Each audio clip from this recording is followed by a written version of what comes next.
ఏంటండి technical analysis అనేది indicator and price action మీద డిపెండ్ అయి ఉంటుంది. ఇంకొకటి టెక్నికల్ కాకుండా ఫండమెంటల్ అనాలిసిస్ కూడా ఉంది. Fundamental analysis.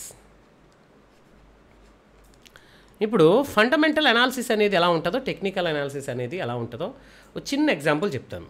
టెక్నికల్ అనాలిసిస్ అంటే కంటికి కనబడేది. టెక్నికల్ అనాలిసిస్ అంటే ఏంటిది? కంటికి కనబడుతుంది ఎప్పుడు కూడా. కళ్ళు ఎప్పుడు కూడా దీన్ని ఏం చేస్తుంటాయి? కళ్ళు ఎప్పుడు కూడా దీన్ని గమనిస్తూ ఉంటాయి. ఫండమెంటల్ అనాలిసిస్ అనేది బ్యాక్గ్రౌండ్లో జరుగుతూ ఉంటుంది. జాగ్రత్తగా మీరు నోట్స్ రాసుకునే వాళ్ళు నోట్స్ రాసుకుంటే ఇది మీ జీవితంలో ఫ్యూచర్లో కూడా ఇది ఉపయోగపడుతుంది. దేనికైనా సరే ఒక బిజినెస్ని మనం చేద్దాం అనుకున్నప్పుడు ఒక షాప్ ఉందనుకోండి.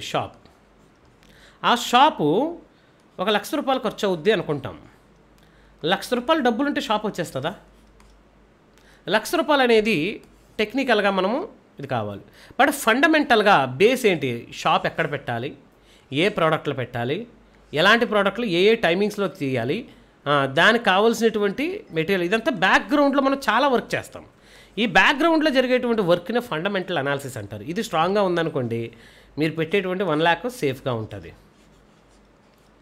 ఓకే, కంటికి కనబడుతుంది ఇది 1 lakh పెట్టుబడి పెట్టాడు, షాప్ రన్ అయిపోతుందని. చాలామంది చూడండి, ఒక షాప్ రన్ అవుతున్నప్పుడు, ఒక షాప్ బాగా నడుస్తుంది అనుకున్నప్పుడు పక్కనే ఉన్నటువంటి వాళ్ళు ఏం చేస్తారంటే వెంటనే పక్కన ఇంకొక షాప్ పెట్టేస్తారు. పనోళ్ళకి మంచి లాభాలు వస్తున్నాయిరా అని. వాడు ఏ ఫండమెంటల్ అనాలిసిస్ చేశాడో అవి చూడరు. కంటికి కనబడుతున్న దాన్ని బట్టి వీళ్ళు ఏం చేస్తారు, వాడు షాప్ భలే లాగుతుంది, భలేగా సేల్ అవుతుంది కాబట్టి మనం కూడా సేమ్ అదే ఓపెన్ చేద్దామని ఓపెన్ చేసి లాస్ట్కి లాస్ అయ్యి మొత్తం మూసేసిన వాళ్ళని చాలామందిని మనం చూసాం. అవునంటారా కాదంటారా చెప్పండి ఒకసారి. అంటే ఫండమెంటల్గా అనాలిసిస్ చేసిన వాడికి అలాగే ఓన్లీ టెక్నికల్ అనాలిసిస్ మాత్రమే చేసిన వాడికి ఉన్నటువంటి డిఫరెన్స్ అది. అయితే ఈ రెండింటిలో ఏది ముఖ్యం అంటే రెండూ ముఖ్యమే. టెక్నికల్ అనాలిసిస్ కావాలి, అలాగే ఫండమెంటల్ అనాలిసిస్ కూడా కావాలి.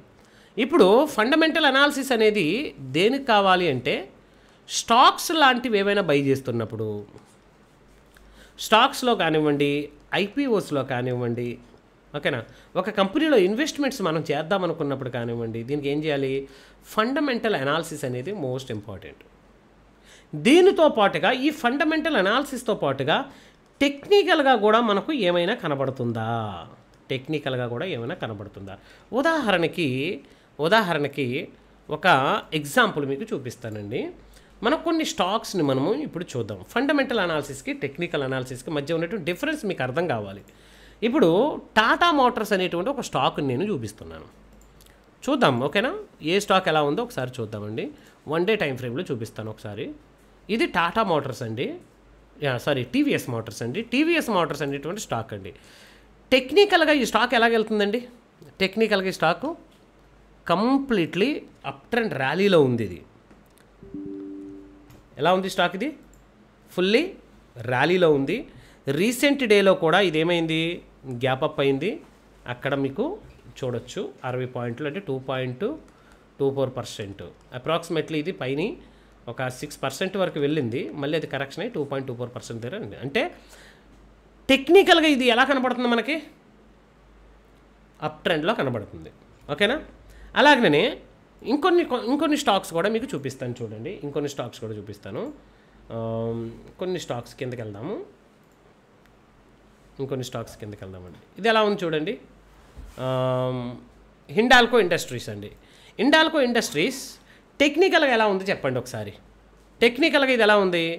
ఒక కంప్లీట్గా డబుల్ టాప్ని క్రియేట్ చేసింది. మూడోసారి కూడా ట్రిపుల్ టాప్ కోసం ఇది, అంటే ఒకసారి కిందకు వచ్చింది, మళ్ళీ పైకి వెళ్ళింది, మళ్ళీ ఒకసారి వచ్చింది, పైకి వెళ్తుంది. అంటే డబ్ల్యూ ప్యాటర్న్ క్రియేట్ చేసిన తర్వాత ఇది పైకి బ్రేక్అవుట్ ఇచ్చి రీటెస్ట్ అయితే మనం దీన్ని ఏం చేస్తాం? ఇక్కడ 715 దగ్గర మనం ఏం చేస్తామండి? బై చేయడాన్ని చూస్తాం. అంటే ఇక్కడ మనకి ఏం కనబడింది? టెక్నికల్గా మనకి కనబడింది ఏంటి? 715 దగ్గరకు వస్తే దీన్ని మనం బై చేయొచ్చు అనేటువంటి టెక్నికల్గా మనకు కనబడుతుంది. ఇప్పుడు టెక్నికల్గా మనకు ఇండికేటర్స్ని బట్టి కానీ లేదా క్యాండిల్స్ని బట్టి కానీ టెక్నికల్గా ఇది మనకు కనబడింది కదా. ఫండమెంటల్గా మనం చూడాలంటే ఏం చేయాలి? మనకు కొన్ని వెబ్సైట్స్ ఉంటాయి. స్క్రీనర్స్ అనేటువంటి కొన్ని వెబ్సైట్స్ ఉంటాయి. ఈ స్క్రీనర్స్ ఏం చేస్తాయంటే ఒక స్టాక్కి సంబంధించినటువంటి దాని బయోడేటాను అంతా కూడా మనకి ఇస్తాయి. ఇప్పుడు మనం చూడాల్సింది ఏంటి, హిండాల్కో ఇండస్ట్రీస్. ఏంటిది? హిండాల్కో ఇండస్ట్రీస్. ఈ హిండాల్కో ఇండస్ట్రీస్ని నేను ఇక్కడ టైప్ చేస్తున్నాను చూడండి, హిండాల్కో ఇండస్ట్రీస్.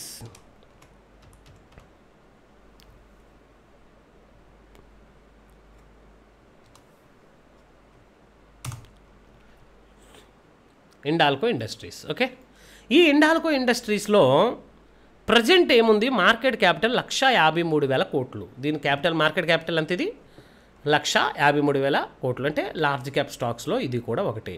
దీనిలో ఇప్పుడు ఫండమెంటల్ అనాలిసిస్ దగ్గరికి వచ్చేసరికి ప్రోస్ ఎక్కడున్నాయి, ప్రోస్ ఏమున్నాయి, కాన్స్ ఏమున్నాయి, అంటే పాజిటివ్గా ఏమున్నాయి, నెగిటివ్గా ఏమున్నాయి.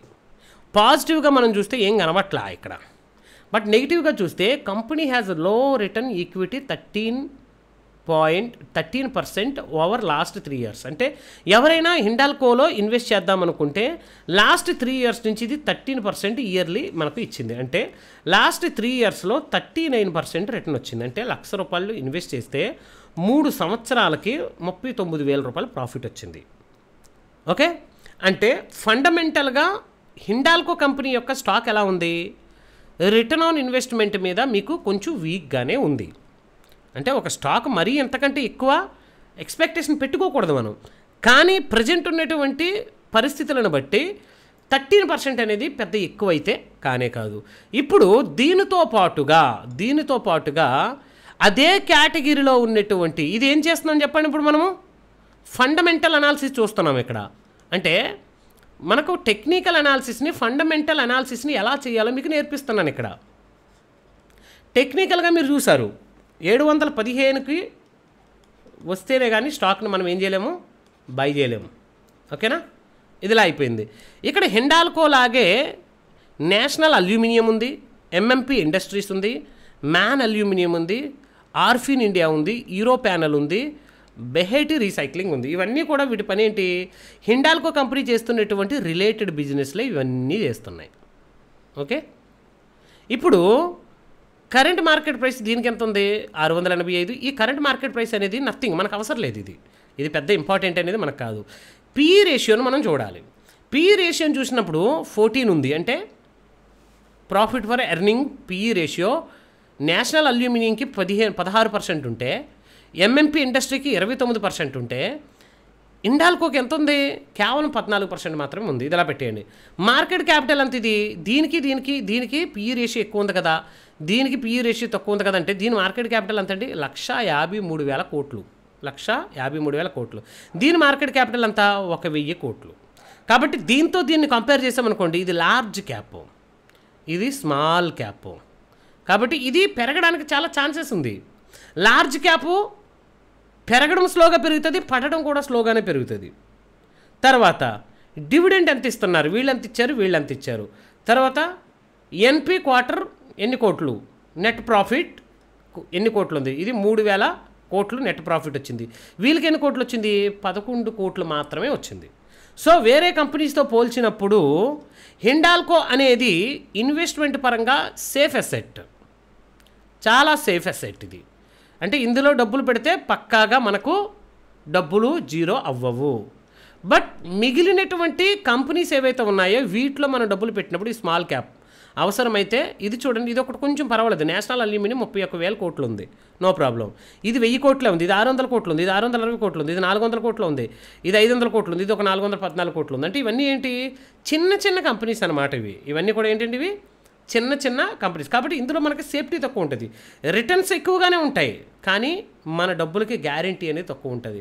అలాగే ఇక్కడ చూడండి, క్వార్టర్ ప్రాఫిట్ అనేది హిండాల్కోకి 33% ఉంటే, నేషనల్ అల్యూమినియంకి 72% ఉంటే, తర్వాత ఎంఎంపీ ఇండస్ట్రీకి 41% ఉంటే, మ్యాన్ అల్యూమినియంకి -66% ఉంది. అంటే ఫండమెంటల్గా మిగిలిన స్టాక్స్తో పోలిస్తే హిండాల్కో స్టాక్ అనేది స్ట్రాంగ్గానే ఉంది. అంటే ప్రాఫిట్స్ అనేవి బీభత్సంగా రాకపోయినా 3,000 కోట్లు ప్రాఫిట్ వచ్చింది. వాళ్ళకు ఉన్నటువంటి మార్కెట్ క్యాపిటల్ని బట్టి 3,000 కోట్లు అనేది చిన్నదే కావచ్చు. వీళ్ళతో పోలిస్తే పర్సంటేజ్ విధిగా చూస్తే 3,000 కోట్లు చాలా తక్కువే కావచ్చు. అలాగే సేల్స్ 57,000 కోట్లు సేల్ చేశారు. 57,000 కోట్లు అంటే వీళ్ళ మార్కెట్ క్యాపిటల్ కూడా అంత లేదు, గమనిస్తున్నారా? వీళ్ళందరూ మార్కెట్ క్యాపిటల్ కలిపితే వీళ్ళ యొక్క సేలే అంత లేదు, క్వార్టర్ సేల్ అంత లేదు. అంటే కంపెనీ చాలా పెద్ద కంపెనీ. ఈ పెద్ద కంపెనీలో మన ఇన్వెస్ట్మెంట్స్ సేఫే, బట్ రిటర్న్స్ స్లోగా ఉంటాయి. ఇది మనం చేస్తుంది ఏంటి ఇప్పుడు వరకు? Fundamental analysis. దీని ఏమంటారు? Fundamental analysis.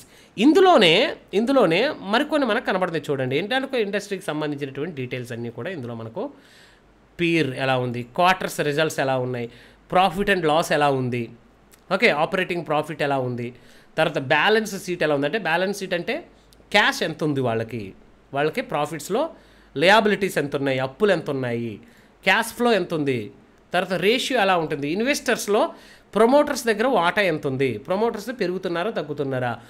చూడండి, సెప్టెంబర్ 2021లో 34% ఉండేవాళ్ళు, జూన్ 2024 వచ్చేసరికి అదే 34% ప్రమోటర్స్ అనేవాళ్ళు కంటిన్యూ అవుతారు. అంటే జస్ట్ 34.64 ఉంది, 65. అంటే ప్రమోటర్స్ ఎవరైతే ఉన్నారో ప్రమోటర్స్ ఎవరో కూడా ఈ కంపెనీలోంచి ఎగ్జిట్ అవ్వట్లేదు. అంటే ఫండమెంటల్గా ఈ కంపెనీ చాలా స్ట్రాంగ్గా ఉంది.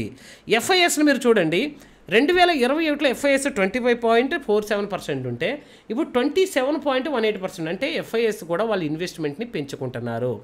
డిఏఎస్ 20% ఉన్న వాళ్ళు ఇప్పుడు 25%కి వచ్చారు. అయితే మనం క్వార్టర్ టు క్వార్టర్ కూడా చూడాలి. లాస్ట్ క్వార్టర్లో 25.64 ఉంటే ఇప్పుడు 25.41 ఉన్నారు. అంటే లిటిల్ బిట్ తగ్గారు. ఎఫ్ఐఎస్ పెరిగారు, డిఏఎస్ లిటిల్ బిట్ తగ్గారు. అలాగే గవర్నమెంట్ స్టేక్ ఎంత ఉంది ఇందులో? ఒకప్పుడు 0.01% గవర్నమెంట్ స్టేక్ ఉంటే ఈరోజు 0.35% ఉంది. సో గవర్నమెంట్ కూడా ఇందులో ఇన్వెస్ట్మెంట్ చేస్తున్నారు.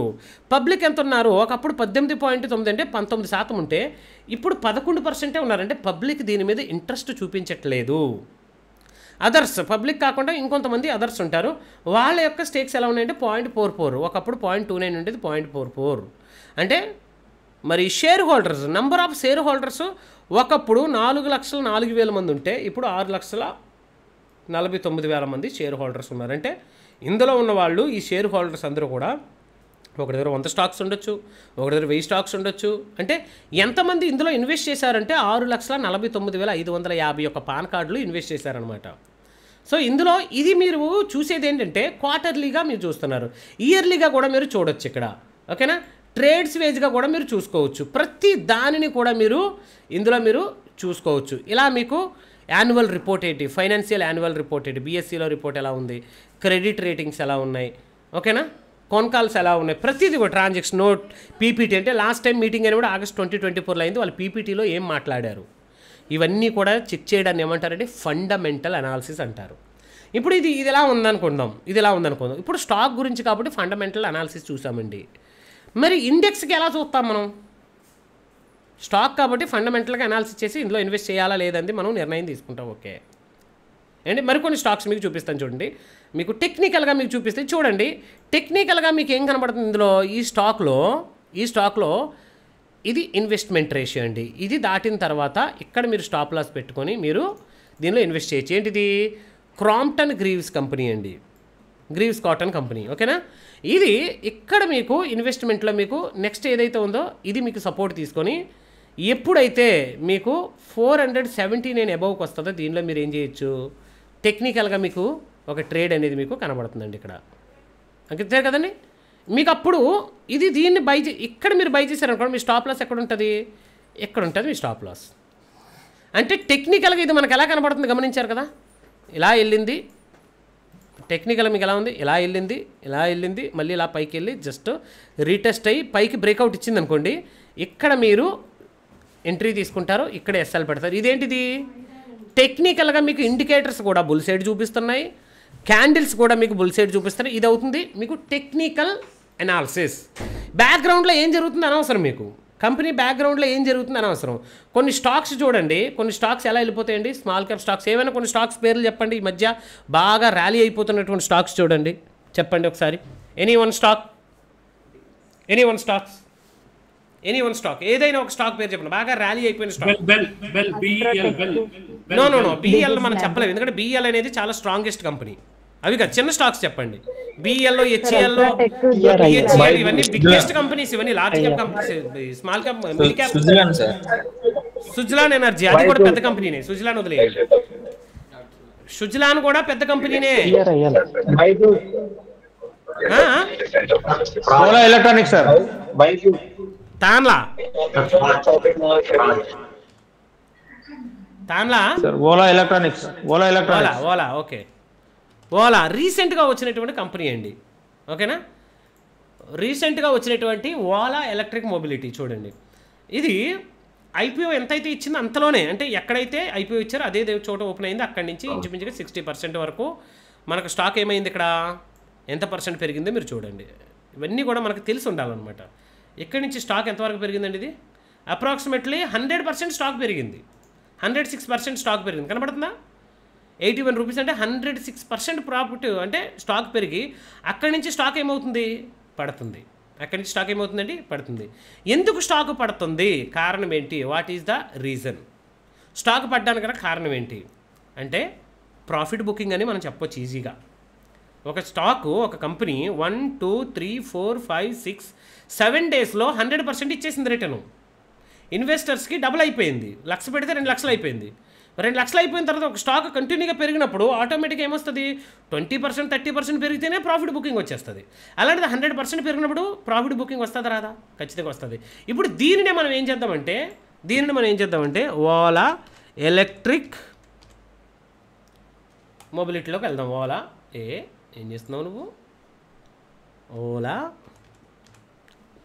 ఓలా ఎలక్ట్రిక్ మొబిలిటీని మనం చూద్దామండి. ఇప్పుడు చూడండి, ఓలాలో మనకి ఏం తెలుసు చెప్పండి, కొత్త కంపెనీ, ఇది రీసెంట్గా వచ్చినటువంటి కంపెనీ. దీనిలో ప్రోస్ కంటే కాన్సే ఎక్కువ ఉన్నాయి, ఓకేనా. ఇందులో కంపెనీ హ్యాస్ లో interest coverage ratio. Company might be capitalising in the interest cost. ఇది దాన్ని పక్కన పెట్టేసేయండి. కరెంట్ మార్కెట్ క్యాపిటల్ ఎంత ఉంది ఓలాకి, మార్కెట్ ప్రైస్ ఎంత, 126 రూపీస్ ఉంది. ఇదే సెక్టార్లో మనకు ఐచర్ మోటార్స్ ఉన్నాయి, టీవీఎస్ మోటార్స్ ఉన్నాయి. అంటే మోటార్ సెక్టార్లో మనకి ఇవన్నీ కూడా మనకు కనబడతాయి. తనవాలి ఈ మోటార్స్ ఉన్నాయి, ఇవన్నీ కూడా. ఇందులో మీరు చూడండి డివిడెంట్ ఎంత ఉంది, హీరో ఎలక్ట్రిక్ మొబిలిటీ కదా, ఇది చూడండి. ఇక్కడ మార్కెట్ క్యాపిటల్ ఎంత, ఇది 55,691 కోట్లు. అంటే వారు లాంచ్ చేసినప్పుడు అప్రాక్సిమేట్లీ ఒక 25,000 crores ఎంత పెట్టుంటారు. ఇప్పుడు 55,000 crores వరకు అయిపోయింది, 30,000 crores వరకు. ఇక్కడ చూడండి ఎందుకు ఇది పడుతుందంటే రెండో రీజన్ కూడా చూడండి. నెట్ క్వార్టర్ ప్రాఫిట్ ఎలా ఉంది చూడండి. నెట్ ప్రాఫిట్ క్వార్టర్లీ 347 కోట్లు మైనస్లో ఉన్నారు. రిజల్ట్స్ ఎప్పుడు వచ్చింది, రీసెంట్గానే రిజల్ట్స్ వచ్చింది. ఎప్పుడు వచ్చిందండి రిజల్ట్స్ ఎప్పుడు వచ్చింది? ప్రాఫిట్ 205 కోట్లు మైనస్లో. అందరూ ప్రాఫిట్లో ఉంటే వీళ్ళు మాత్రం మైనస్లో ఉన్నారు, గమనిస్తున్నారా? అందువలన ఇది పడిపడి ఆపరేటింగ్ ప్రాఫిట్ కూడా చూడండి. ఆపరేటింగ్ ప్రాఫిట్ కూడా మార్చిలో 1266 కోట్లు మైనస్లో ఉన్నారు. ఎందుకు పడుతుంది ఇప్పుడు మీకు అర్థమైందా? టెక్నికల్గా మనకి ఏం కనబడుతుంది, అబ్బా స్టాక్ భలే వెళ్ళిపోయింది అనిపిస్తుంది. కానీ ఫండమెంటల్గా చూస్తే కంపెనీ లాస్లో ఉంది. ప్రతి మార్చి 2021లో 277 కోట్లు లాస్లో ఉన్నారు. మార్చి 2022లో అంటే ఇయర్లీ చూస్తున్నాం మనం, ఓకేనా. ఇయర్లీ మార్చ్ అంటే 2022లో 800 కోట్లు లాస్లో ఉన్నారు. 2023లో 1252 కోట్లు లాస్లో ఉన్నారు. 2024లో 1266 కోట్లు లాస్లో. అంటే ప్రతి ఇయర్ కూడా వీళ్ళు లాస్లోనే ఉన్నారు. సో ఎంతమంది ఓలాలో ఇన్వెస్ట్ చేద్దామని అనుకుంటారు చెప్పండి? లాస్లో ఉన్న కంపెనీలు ఎవరైనా ఇన్వెస్ట్ చేస్తారా? మీకు అర్థమవుతుందా మీకు? ఎక్స్క్యూజ్ మీ, అంటే కంపెనీ యొక్క ప్రాఫిట్స్ అనేవి లాస్కి వెళ్తున్నాయి. కాబట్టి ఓలాలో ఇన్వెస్ట్ చేయడానికి మనకు భయం వేస్తుంది. టెక్నికల్గా చూస్తే మనకు ఎలా కనబడుతుంది? ఇది టెక్నికల్గా చూస్తే పైకి వచ్చింది, మళ్ళీ దీన్ని అప్ సైడ్కి వెళ్తే ఇది మనం బై చేయొచ్చు అని కూర్చున్నాం. ఎందుకు ఇలా పెరిగిపోయిందంటే న్యూ బైక్స్ లాంచ్ చేస్తున్నాం అన్నారు. వాళ్ళు ఏం చేస్తున్నారన్నారండి, న్యూ బైక్స్ ఒక 3 మోడల్స్ తీసుకొస్తున్నారు. న్యూ బైక్స్ కేవలం వాళ్ళ దగ్గర ఉన్నాయా, ఇంకెవరి దగ్గర లేవా? దీనికి ఓలాకు ఆపోజిట్లో ఒకవేళ మీరు మోటార్ అంటే ఆటో సెక్టర్లోనే ఇన్వెస్ట్ చేద్దాం అనుకుంటే హీరోలో చేసుకోండి, టీవీఎస్లో చేసుకోండి. వీళ్ళ దగ్గర కూడా మీకు ఎలక్ట్రిక్ ఉన్నాయి కదా, అదవుతుందండి. తున్నువాలే ఈ మోటార్స్ వీళ్ళ దగ్గర కూడా ఉన్నాయి. సో మనకి ఏదైతే ఆల్టర్నేటివ్ సోర్స్, ఈ ఓలాలోనే మనం ఇన్వెస్ట్ చేయాలని లేదు. ఈవీ పెరుగుద్ది అనుకుంటే హీరోలో చేసుకో, టీవీఎస్లో చేసుకో. ఎందుకంటే వీళ్ళకి డిస్ట్రిబ్యూషన్ నెట్వర్క్ పెద్దది, దేశం మొత్తం మీద కొన్ని వేల సంఖ్యలో వీళ్ళకి షోరూమ్స్ ఉన్నాయి. ప్రతి గల్లీలో కూడా ఒక షోరూమ్ ఉంటుంది, టీవీఎస్ ఒకటి కానీ హీరోది కానీ ఓలాది ఉండదు. డిస్టిక్ ఒకటే అలాగ ఉంటాయి అంతే. ఏదైనా ఒక సిటీలో తప్ప ఇంకెక్కడ కూడా ఓలా ఉండవు. కాబట్టి డిస్ట్రిబ్యూషన్ నెట్వర్క్ అనేది స్లోగా ఉంటుంది వీళ్ళది, అందుకే లాస్ వస్తుంది. కానీ వీళ్ళు ఎందుకు ప్రాఫిట్లో ఉన్నారంటే వీళ్ళ దగ్గర మల్టిపుల్ సెగ్మెంట్స్ ఉన్నాయి. పెట్రోల్ బైకులు ఉన్నాయి, ఈవీ బైకులు ఉన్నాయి, స్కూటీస్ ఉన్నాయి, రకరకాల మోడల్స్ ఉన్నాయి. సో అందువల్ల ఏం చేస్తున్నారంటే వీళ్ళు మనకు ప్రాఫిటబుల్గా కనబడతారు. కాబట్టి ఇందులో చేసుకోండి. అర్థమైంది మీకు? ఇలా మీరు చూసుకుంటూ పోయారనుకోండి మీకు ఎన్నో కనబడతాయి. ఇంకా మరొక కంపెనీ ఏదైనా చెప్పండి, ఎనీ అదర్ కంపెనీ, వేరే కంపెనీ కూడా ఒకటి చెప్పండి. నేనే చెప్తాను. ఇందులో కొన్ని కంపెనీస్ నేను చూస్తాను. ప్రాజ్ పెద్ద కంపెనీ సార్, అది వదిలేండి. పాత కంపెనీస్ వదిలేండి. చిన్న కంపెనీ చెప్పండి. ప్రాజ్ ఏం చిన్నదేం కాదు కదా.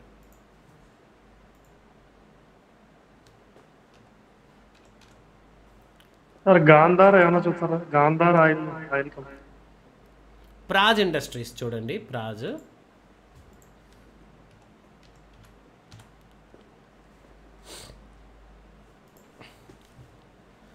ఇండస్ట్రీస్ అండి. ఇది టెక్నికల్గా మనకు ఎక్కడ కనబడుతుందండి? టెక్నికల్గా ఎప్పుడైతే దీన్ని బ్రేక్అవుట్ ఇచ్చిందో ఇది దాటగానే మనం ఎంట్రీ తీసుకొని ఇక్కడ ఎస్ఎల్ పెట్టుకుంటాం. టార్గెట్ 1:2నో 1:3నో మనం పెట్టుకుంటామండి. ప్రాజ్ ఇండస్ట్రీలో ఇదే కదా కనబడుతుంది మనకి. క్లియర్గా చెప్పండి, ఇదే కదా మనకు కనబడుతుంది ప్రాజ్ ఇండస్ట్రీలో. లాంగ్ పొజిషన్ ఇక్కడ మనం ఎంట్రీ తీసుకుంటే ఇక్కడ మనం ఎస్ఎల్ పెట్టుకొని ఇక్కడ మనం 1:2 టార్గెట్ని 1:3నో టార్గెట్ పెట్టుకుంటే మనకు ఒక 100 పాయింట్స్ వరకు ఇందులో పెరగడానికి ఛాన్సెస్ ఉంది. అంటే ఈ మనం పెట్టుకునేటువంటి దానిలో ఎంత పర్సెంటేజ్ మనకు రావచ్చు అంటే ఒకసారి చూడండి, 13% 13 to 14% అప్రాక్సిమేట్లీ. అంటే కంపెనీ స్టాక్ ఒక 13% పెరుగుద్ది. 13% వరకు పెరిగితే మనకు వచ్చేటువంటి ప్రాఫిట్ 1:3 అనమాట. ఇది మనకు టెక్నికల్గా కనబడుతుంది. ఇండికేటర్స్ కూడా ఏం చేస్తున్నాయి? ఇండికేటర్ కూడా 45 మూవింగ్ యావరేజ్ అబవ్లో మనకి ఏమైంది? ఇది ఓపెన్ అయింది. అక్కడి నుంచి 911 పైన కూడా మనకు ఓపెన్ అయ్యి అక్కడి నుంచి ఇది సస్టైన్ అయ్యి మరలా 911 దగ్గరకు వచ్చి ఇది రీటెస్ట్ అయ్యి వెళ్ళడానికి ఛాన్స్ ఉంది. ఇది ప్రాజ్ టెక్నికల్గా.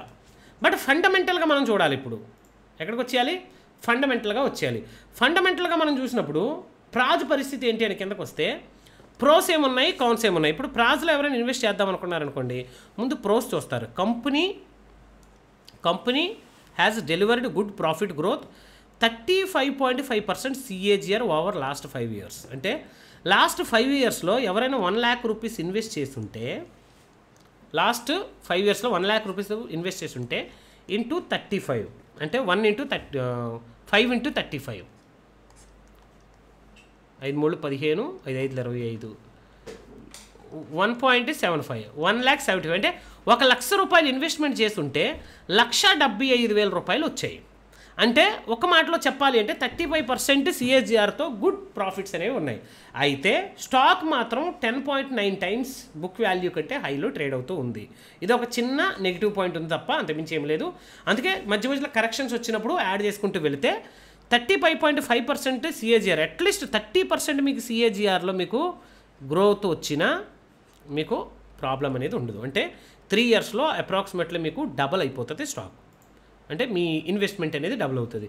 అలాగే సేమ్ అదే ఫీల్డ్లో ఉన్నటువంటివి చూడండి. థర్మాక్స్ ఉంది, జ్యోతి సిఎన్సి ఆటో ఉంది. అంటే అదే కంపెనీస్లో అదే సెగ్మెంట్లో ఉన్నటువంటివి మీరు చూడొచ్చు ప్రాజ్ ఇండస్ట్రీతో పాటుగా. అలాగే టిటాగర్త రైల్వే ఉంది. వీళ్ళకు ఉన్నటువంటి పిఈ రేషియో ఎలా ఉంది? మార్కెట్ క్యాపిటల్ చూడండి, ఇది 13,933 కోట్లు. ఇదే సెక్టర్లో థర్మాక్స్ మీకు 53,000 కోట్లు ఉంది. జ్యోతి సిఎన్సి ఆటో 28,000 కోట్లు ఉంది. ఓకేనా? జూపిటర్ వ్యాగన్స్ 23,000 కోట్లు ఉంది. తర్వాత టిటాగర్త రైల్వే 19,000 కోట్లు ఉంది. తర్వాత ఆక్సన్ కన్స్ట్రక్షన్ ఇదేదో ఉంది, ఇది ఒకటి కూడా 15,000 కోట్లు ఉంది. అంటే దాంతో పోలిస్తే 7 కంపెనీస్లో ఇది యావరేజ్గా 1 2 3 4 5 6th కంపెనీ అనమాట. సేమ్ సెక్టార్లో ఒకే సెక్టార్లో సేమ్ కంపెనీస్లో చూస్తే క్యాపిటల్ వేజ్గా చూస్తే ఒక 6th అంటే ఆరో నంబర్ కంపెనీ అనమాట ఇది. ఇందులో ప్రాజ్ ఇండస్ట్రీలో ఇన్వెస్ట్ చేసిన వాళ్ళకి డివిడెండ్స్ కానివ్వండి ఇవన్నీ కూడా గుడ్గా ఉన్నాయి. అలాగే నెట్ ప్రాఫిట్ క్వార్టర్లో కూడా 84% మనకు చూపిస్తూ ఉన్నాడు. వీళ్ళైతే థర్మాక్స్ వాళ్ళైతే 109% ఉంది. అలాగే క్వార్టర్ ప్రాఫిట్స్ పర్సంటేజ్లో మీరు చూసినప్పుడు జ్యోతి సిఎన్సి వాళ్ళకి చూడండి 474%. అలాగే ప్రాజ్ వాళ్ళ దగ్గరకు వస్తే 5.8%. తర్వాత క్వార్టర్ సేల్స్ 699 crores. ఇలా మీరు చూసుకుంటే వెళ్ళినప్పుడు క్వార్టర్ సేల్స్లో పర్సెంటేజ్ మాత్రం -5%, అంటే కొంచెం క్వార్టర్లో రావాల్సినటువంటి రెవెన్యూ కొంత డ్రాప్ అయినట్లుగా మనం చూస్తున్నాం. అంటే చూడడానికి ప్రాజ్ ఇండస్ట్రీస్ మరీ అంత వీక్గా లేదు, అలాగే అంత గుడ్ పర్ఫార్మెన్స్ కూడా ఏమీ లేదు. యావరేజ్గా ఆ సెక్టార్లో ఉన్నటువంటి కంపెనీస్ ఎలాగైతే పర్ఫామ్ చేస్తున్నాయో ఇది కూడా అలాగే పర్ఫామ్ చేస్తుంది. అలాగే ఇయర్లీ ఉన్నటువంటి మా క్వార్టర్లో ఉన్నటువంటి ప్రాఫిట్స్ కూడా క్రమేపీ స్లో అండ్ స్టడీగా పెరుగుతూనే ఉన్నాయి. ఇది కూడా మీరు గమనించవచ్చు. ఓకేనా. 78 నుంచి 112, 112, 190, 190, 300, 300, 374, తర్వాత 400. అంటే క్రమేపీ ఇన్వెస్ట్మెంట్స్లో వస్తున్నటువంటి చేంజెస్ అనేవి, ప్రాఫిట్లో వచ్చేస్తున్నటువంటి చేంజెస్ అనేవి పెరుగుతున్నాయి. కాబట్టి కంపెనీలో మనం ఇన్వెస్ట్ చేసిన మన ఇన్వెస్ట్మెంట్ సేఫ్. అలాగే టెక్నికల్గా మనం చూసినప్పుడు టెక్నికల్గా కూడా కంపెనీ స్ట్రాంగ్గానే ఉంది. టెక్నికల్గా స్ట్రాంగ్గా ఉంది, ఫండమెంటల్గా కూడా స్ట్రాంగ్ ఉంది. కాబట్టి ప్రాజ్ ఇండస్ట్రీలో మనం ఇన్వెస్ట్మెంట్ని మనం కంటిన్యూ చేసుకోవచ్చు. 793 అబవ్కి వచ్చిన తర్వాత మనం బై చేస్తే 899 లేదా 900 వరకు మనం టార్గెట్ పెట్టుకోవచ్చు. స్టాప్ లాస్ 758, 750 వరకు స్టాప్ లాస్ని మెయింటైన్ చేయొచ్చు. సింపుల్. అర్థమైందా? ఇప్పుడు టెక్నికల్గా మనం చూసేటప్పుడు మన స్టాప్ లాస్ ఎంత వస్తుంది? అప్రాక్సిమేట్లీ 4.8-5% స్టాప్ లాస్ వస్తుంది. 13 to 15% ఏమో మనకు ప్రాఫిట్ అనేది వస్తుంది. ఇది మనము చూడాల్సింది. ఇప్పుడు ఇవి స్టాక్స్కి సంబంధించి. మరి ఇండెక్స్ని ఎలా చూస్తాము అంటే, ఇండెక్స్ అనేది మీరు చూసినప్పుడు ఇండెక్స్ని ఎలా చూస్తామంటే, ఇండెక్స్ని మీరు 1 day టైం ఫ్రేమ్లో చూసినప్పుడు ఇండెక్స్ కూడా ఎలా ఉంది? టెక్నికల్గా ఎలా ఉంది? 45 EMA అబవ్లో మీకు బుల్లిష్గానే ఉంది. ఓకేనా. 45 EMA అబవ్లో మీకు బుల్లిష్గానే కనబడుతుంది. సో ఆల్ టైమ్ హైకి దగ్గరలో మనకు మార్కెట్ ఉంది. మళ్ళీ అక్కడి నుంచి కొంత పైకి వెళ్ళి మళ్ళీ కరెక్షన్ వచ్చి మళ్ళీ పైకి వెళ్ళి మళ్ళీ కరెక్షన్ వచ్చి మళ్ళీ పైకి వెళ్ళడానికి ఛాన్సెస్ అనేవి ఉంటాయి. ఇది మనము చూడొచ్చు. అంటే టెక్నికల్గా మనం చూసినప్పుడు అబవ్లో ఉంది. బట్ ఫండమెంటల్గా చూడాల్సి వచ్చినప్పుడు మనం ఏం చేయాలి? FIS DIS డేటాను మనం ట్రాక్ చేయాలి. మీకు చెప్తూ ఉంటాను కదా, ప్రతిరోజు మార్నింగ్ FIS ఎలా ఉన్నారు, DIS ఎలా ఉన్నారని నేను చెప్తూ ఉంటాను. ఒక ఇండెక్స్కి సంబంధించి FIS DIS డేటా అనేది మోస్ట్ ఇంపార్టెంట్ డేటా అండి. ఇందులో మీరు చూసినట్లయితే FIS డేటా ఎలా ఉంది ఇండెక్స్లో. ఓకేనా. FIS డేటా చూడండి. మనము హిస్టరీ చూద్దాం. ఓకేనా. హిస్టరీకి వచ్చేద్దాం. ఈ హిస్టరీని మనం చూసినప్పుడు FIS DIS డేటా ఇది సెన్సిబుల్లో మీకు అవైలబుల్గా ఉంటుందండి. సెన్సిబుల్లో మీరు దీన్ని చూడొచ్చు. ఇందులో మీరు చూడండి, నిఫ్టీ దగ్గరకు వచ్చేసరికి ఇప్పుడు మనం చూస్తుంది ఇందులో నిఫ్టీలో మనం చూస్తున్నాం. ఆగస్టు 2024 వరకు FIS ఎలా ఉన్నారు? లాస్ట్ 2 days నుంచి వీళ్ళు బుల్లిష్గా ఉన్నారు. అంటే లాస్ట్ 2 days నుంచి FIS అగైన్ మరలా బయ్యర్స్గా టర్న్ అవుతున్నారు. అంటే ఇలా బయ్యర్స్గా వీళ్ళు టర్న్ అవుతున్నప్పుడు మనం ఏం చేయొచ్చు అంటే సింపుల్గా ఫ్యూచర్ని బై చేసుకొని హోల్డ్ చేసుకోవచ్చు. ఎందుకంటే FIS అనేవాళ్ళు బై చేయడం మొదలుపెట్టారంటే వాళ్ళు బై చేస్తూనే ఉంటారు. ఎందుకంటే లాస్ట్ ఫ్యూ డేస్ నుంచి FIS ఎలా ఉన్నారండి? వీళ్ళు బేరిష్ వ్యూలో ఉన్నారు. కంప్లీట్గా ఎలా ఉన్నారు వీళ్ళు? బేరిష్. ఈ నెల మొత్తంలో ఈ 2 రోజులు ప్లస్ లాస్ట్లో ఒక 3 days ఉన్నారంతే. ఈ నెల మొత్తంలో టోటల్ 5 days మాత్రమే బయ్యర్స్గా ఉన్నారు. 15 to 16 days వీళ్ళు సెల్లర్స్గా ఉన్నారు. అంటే సెల్లర్స్గా ఉన్నటువంటి వీళ్ళు బయ్యర్స్గా మారుతున్నారు. కాబట్టి ఇప్పుడు మరలా మనం డేటాని ఎలా చూడొచ్చు? పాజిటివ్గా చూడొచ్చు. ఓకే. మరి ఎందుకంటే లాస్ట్ 2 days సైడ్ వేస్లో ఉంది అంటే మార్కెట్ పాజిటివ్గా ఉన్నప్పుడు కూడా ఎందుకు సైడ్ వేస్లో ఉందంటే మనకు ఫెడ్ మీటింగ్ కోసం వాళ్ళు వెయిట్ చేశారు.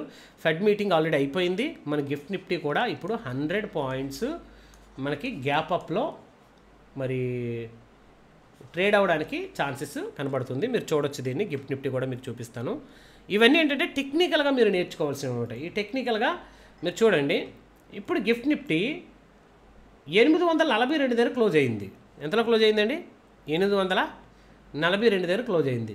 యాక్చువల్లీ లాస్ట్ టైం క్లోజ్ అయినటువంటి క్లోజింగ్ అది. ఇప్పుడు ఎంతలో ఉందండి? 948. అంటే అప్రాక్సిమేట్లీ 840 నుంచి 940 అంటే 100 points అప్లో ఉంది గిఫ్ట్ నిఫ్టీ. ఇదిగోనండి ఈ ఒక్క క్యాండిల్ వచ్చింది చూసారా ఫెడ్ మీటింగ్ టైంలో. ఈ ఒక్క క్యాండిల్ మనకి ఫెడ్ మీటింగ్ టైంలో 7:30కి వచ్చినటువంటి క్యాండిల్. ఆ రోజు ఈవినింగ్ 7:30కి వచ్చిన క్యాండిల్. ఇది 100 points అప్రాక్సిమేట్లీ వచ్చినటువంటి క్యాండిల్ అండి. అంటే రేపు మన మార్కెట్స్ ఇక్కడే కనుక గిఫ్ట్ నిఫ్టీ ట్రేడ్ అయితే మనకి 100 points గ్యాప్ అప్ అవడానికి నిఫ్టీలో ఛాన్సెస్ ఉంది. నిఫ్టీ 100 పాయింట్స్ అంటే బ్యాంక్ నిఫ్టీ అప్రాక్సిమేట్లీగా 250 పాయింట్స్ వరకు గ్యాప్ అప్ అవ్వడానికి రేపు ఛాన్సెస్ ఉంది. అంటే ఎఫ్ఐఎస్ యొక్క యాక్టివిటీ మరలా మనకు మండే ఈవినింగ్ అప్డేట్ అవుతున్నటువంటి ఎఫ్ఐఎస్ డిఏఎస్ డేటాలో ఈవినింగ్ వచ్చేటువంటి డేటాలో ఎఫ్ఐఎస్ మరలా మనకు ఎలా కనబడతారండి, నెట్ బయ్యర్స్గా కనబడతారు. గిఫ్ట్ నిఫ్టీ ఎంత పైకి వెళ్తాదో దానిని బట్టి ఎఫ్ఐఎస్ అనేవాళ్ళు బై చేశారని మనం ఈజీగా చెప్పొచ్చు. గిఫ్ట్ నిఫ్టీ పడుతుంది అనుకోండి, మన మార్కెట్ ఓపెన్ అయ్యే టైం కల్లా మనకు ఎఫ్ఐఎస్ నెగిటివ్గా ఉన్నారు అని అర్థం. ఓకేనా? ఇది టెక్నికల్గా ఫండమెంటల్గా మీరు చూడాల్సినటువంటి బ్యాక్గ్రౌండ్ డేటా వెరిఫికేషన్. ఓకేనా? మరి ఏమైనా డౌట్స్ ఉన్నాయా ఇందులో ఏమైనా డౌట్స్ ఉన్నాయా? టెక్నికల్ అంటే కట్టి కనబడేదండి, ఇండికేటర్స్ ఏం చెప్తున్నాయి. ఓకేనా? దీంతో పాటుగా కేవలం మూవింగ్ యావరేజ్ కాకుండా ఆర్ఎస్ఐని పెట్టుకున్నాం అనుకుందాం, ఆర్ఎస్ఐ వేసుకున్నాం అనుకుందాం, రిలేటివ్ స్ట్రెంత్ ఇండెక్స్. ఆర్ఎస్ఐ ఎలా ఉంది చూడండి, ఆర్ఎస్ఐ 53లో ఉంది, అంటే 50% కంటే ఎక్కువ ఉంది కాబట్టి ఆర్ఎస్ఐ కూడా మనకు బుల్లిష్గానే చూపిస్తుంది. ఆర్ఎస్ఐ కూడా 1 అవర్ టైం ఫ్రేమ్లో చూసాం, మనకు ఆర్ఎస్ఐ బుల్లిష్గా ఉంది. 30 మినిట్స్లో చూసాం, ఆర్ఎస్ఐ బుల్లిష్గా ఉంది. 5 మినిట్స్లో చూసాం, ఆర్ఎస్ఐ బుల్లిష్గా ఉంది. సైడ్ వేస్లో ఉంది ఆర్ఎస్ఐ 5 మినిట్స్లో. సైడ్ వేస్లో ఉంది అంటే అర్థం ఏంటి, ఎక్కడి నుంచి, ఇక్కడి నుంచి మార్కెట్ సైడ్ వేస్లో ఉంది అని అర్థం. మనకు కూడా మార్కెట్ కూడా ఎక్కడ ఉన్నటువంటి ఇండికేటర్స్ కూడా సైడ్ వేస్లో ఉన్నాయి. బట్ ఓవరాల్గా మనం చూసినప్పుడు మార్కెట్ ఎలా ఉంది, ఇది ట్రెండ్ ఎలా ఉంది, బుల్లిష్ ట్రెండ్లో ఉంది. ఇది టెక్నికల్గా మనం చూస్తుంది. బ్యాక్గ్రౌండ్లో ఏం జరుగుతుందని అనవసరం. టెక్నికల్గా మనం చూసే దాంట్లో ఏం చెప్పాను నేను, టెక్నికల్గా చూసే దాంట్లో ఒకటి ఇండికేటర్సు, రెండోది ఏమని చెప్పాను, ప్రైజ్ యాక్షన్ అంటే అర్థం ఏంటి, మూమెంట్ వస్తుందా లేదా, క్యాండిల్ అనేది పెరుగుతుందా లేదా. ఈ క్యాండిల్ పెరుగుతున్నప్పుడు ఆప్షన్ ఏదైతే మనం తీసుకుంటున్నామో ఆప్షన్లో మూమెంట్ వస్తుందా లేదా. క్యాండిల్ పైకి వెళ్తున్నా ఒక్కొక్కసారి ఆప్షన్లో మూమెంట్ రాదు, అంటే ప్రైజ్లో యాక్షన్ లేదు, ప్రైస్లో మనకి యాక్షన్ అనేది లేదు. కాబట్టి ఫండమెంటల్ టెక్నికల్గా మనకు ఇండికేటర్ సపోర్ట్ చేస్తున్న ప్రైస్లో మనకు యాక్షన్ కనబడట్లేదు కాబట్టి ఆప్షన్లో ఇది పైకి వెళ్ళకపోవచ్చు అని మనం ఏం చేస్తాం, అక్కడ మనం హోల్డ్ చేస్తాం, అంటే ఎంట్రీని తీసుకోకుండా కొద్దిసేపు మనం ఆగుతాం. కానీ ఎప్పుడైతే ప్రైస్లో యాక్షన్ కనబడిందో ఇమ్మీడియట్గా టెక్నికల్స్ కూడా సపోర్ట్ చేస్తున్నాయి కాబట్టి ప్రైస్లో కూడా యాక్షన్ ఉంది కాబట్టి అప్పుడు ఎంట్రీ అనేది ప్లాన్ చేసుకుంటాం. చాలా సింపుల్గా చెప్పానండి, మీకు అర్థమయ్యేటువంటి లాంగ్వేజ్లోనే అర్థమయ్యే విధంగా చాలా సింపుల్గానే మీకు చెప్పాను. ఎంత టెక్నికల్గా మీరు డెప్త్కి వెళ్ళిపోతారో అంత తలపోటు తప్ప అంత మించి ఏమీ లేదు. ఎక్కువ మీరు చూడకండి, ఎక్కువ మీరు ఇంట్రాడే చేద్దాం అనుకున్నప్పుడు మార్కెట్ యొక్క కండిషన్ ఎలా ఉంది, రేపు గ్యాప్ అప్ అయ్యి ఇక్కడి నుంచి ఇక్కడికి మార్కెట్ వెళ్ళడానికి ఛాన్సెస్ ఉంది. రేపు మార్కెట్లో గ్యాప్ అప్ అయింది, ఒకవేళ సస్టైన్ అయింది అనుకోండి, దీని అబవ్లో రీటెస్ట్ చేసి పైకి వెళ్తుంది, లేదా మళ్ళీ డౌన్కి వచ్చింది అనుకోండి, మళ్ళీ కింద పడడానికి, మళ్ళీ సైడ్ వేస్కి రావడానికి ఛాన్సెస్ ఉంటాయి.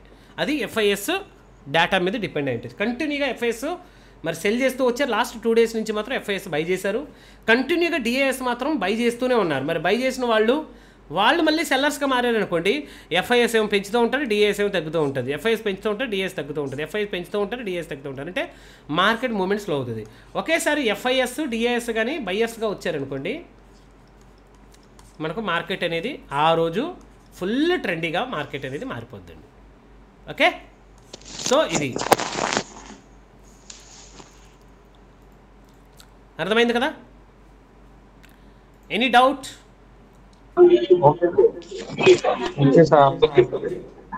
క్లియర్ కదా?